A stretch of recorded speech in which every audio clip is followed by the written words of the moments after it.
Pada suatu hari ada seorang lelaki paruh baya sedang mengemis di pinggir jalan. Tak lama datang seorang yang bernama Udin lagi berjalan menuju arah pengemis.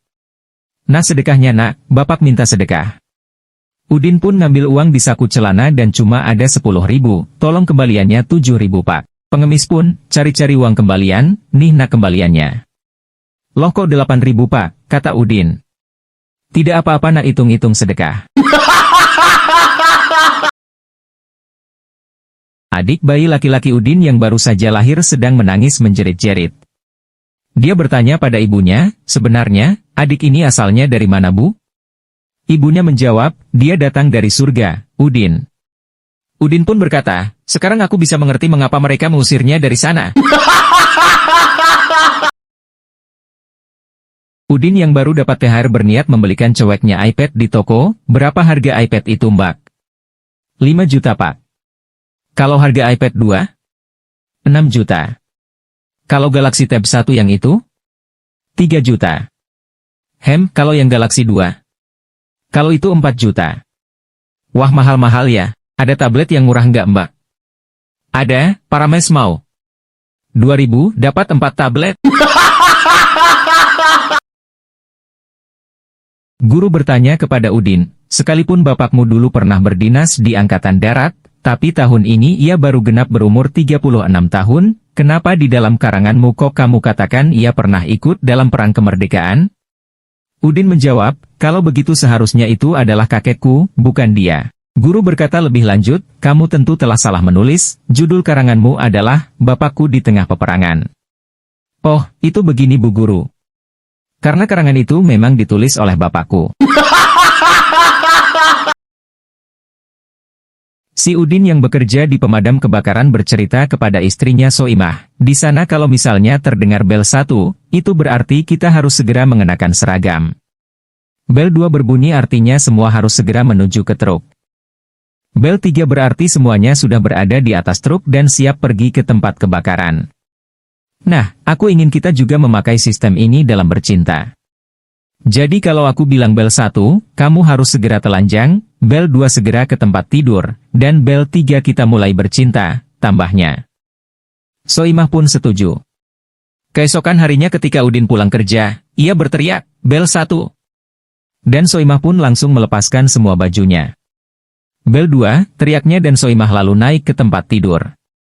"Bel 3, dan mulailah mereka memadu kasih. Beberapa saat kemudian Soimah teriak, "Bel 4, bel 4. "Apa maksudmu?" tanya Udin.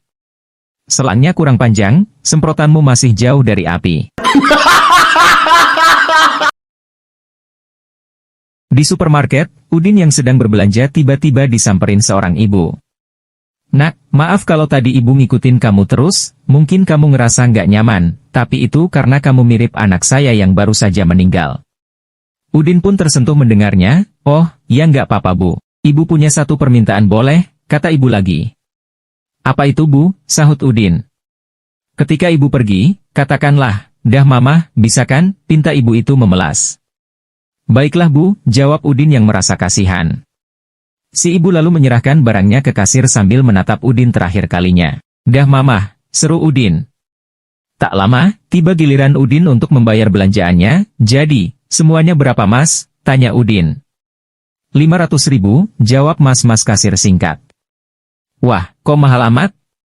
"Aku kan cuma beli tisu toilet," sahut Udin kaget. Ibu yang tadi bilang kalau barang belanjaannya mau dibayar sama anaknya.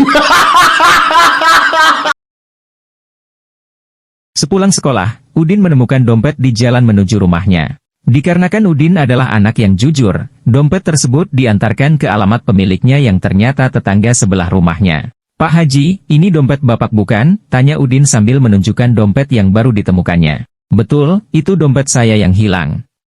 Saya cari di mana-mana tidak ketemu." "Kamu nemuinnya di mana Din?" "Itu di bawah pohon mangga, depan rumah Pak Hakim." Setelah diterima dompet itu dibuka oleh Pak Haji Sobirin. Tidak ada yang hilang dan uangnya masih utuh 100.000, namun entah kenapa wajah Pak Haji terlihat bingung. "Tidak ada yang hilang, tapi uang saya itu 100.000 satu lembar, kok sekarang jadi 10.000 10 lembar?" "Oh itu, tadi sebelum kesini saya tukarkan di warung. Soalnya kemarin saya juga nemuin dompet di jalan."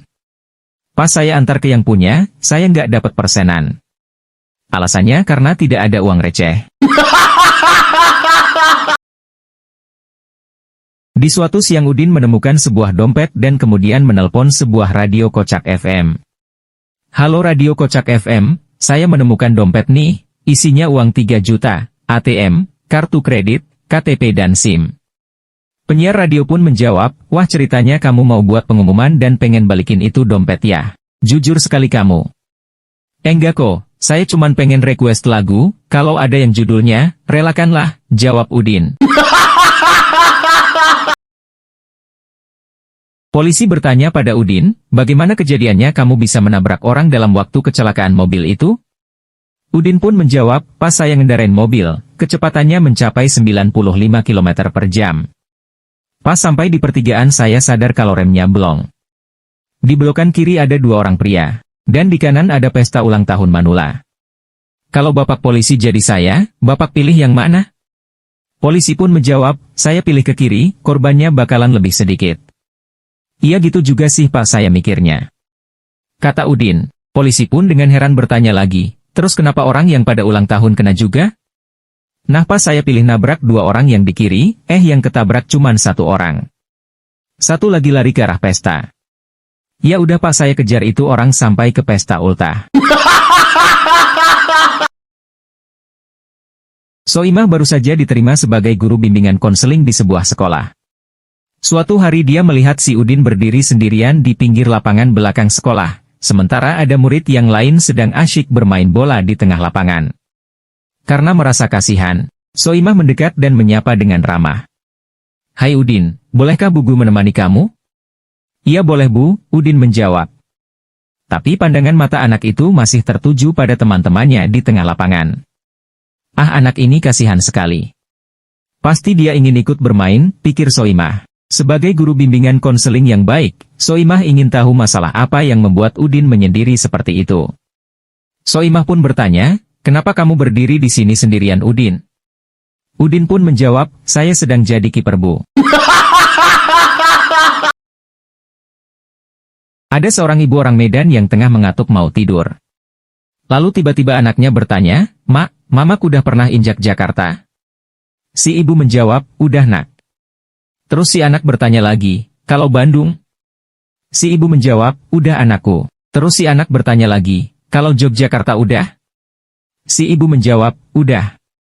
Lalu si anak bertanya lagi, kalau Surabaya, Makassar, Papua, Aceh, Pontianak, Pekanbaru, Balikpapan, Manado, Kendari, Pangkal Pinang, Batam, Palangkaraya udah mak. Sambil menahan kantuk si ibu menjawab, tidurlah nak, tinggal mulutmu aja lagi yang belum Mamak injak. Udin dan Joko, 2 orang yang sudah mati ditanya malaikat penjaga gerbang sebelum masuk ke alam baka. Malaikat pun bertanya kepada Udin, kenapa kamu ada di sini? Udin pun menjawab, sewaktu saya di kantor. Saya diberitahu tetangga kalau istri saya sedang berselingkuh dengan laki-laki lain di apartemen saya. Karena itu saya langsung ngebut pulang. Sampai di rumah saya obrak-abrik seluruh kamar mencari laki-laki itu. Marah nggak ketemu, saya lempar apa saja yang saya temukan keluar jendela, termasuk koper yang ada di samping tempat tidur. Saking emosinya saya kena serangan jantung. Oh begitu, kalau kamu Joko? Saya ada di dalam koper yang dibuang tadi. Dalam keadaan lapar, Udin masuk ke sebuah rumah makan. Ia memesan ayam goreng. Tak lama kemudian sebuah ayam goreng utuh tersaji. Baru saja Udin hendak memegangnya, seorang pelayan datang tergopoh-gopoh. Maaf mas, kami salah menyajikan. Ayam goreng ini pesanan bapak pelanggan yang di sana, kata pelayan sambil menunjuk seorang pria berbadan kekar dan berwajah preman. Akan tetapi karena sudah terlanjur lapar, Udin ngotot bahwa ayam goreng itu adalah haknya. Pria bertampang preman itu segera menghampiri meja Udin dan menggertaknya. Awas kalau kamu berani menyentuh ayam itu. Apapun yang kamu lakukan kepada ayam goreng itu, akan aku lakukan kepadamu. Kamu potong kaki ayam itu, aku potong kakimu. Kamu putus lehernya, aku putus lehermu. Mendengar ancaman seperti itu, Udin hanya tersenyum sinis sambil berkata, silahkan. Siapa takut? Lalu Udin segera mengangkat ayam goreng itu dan menjilat pantatnya.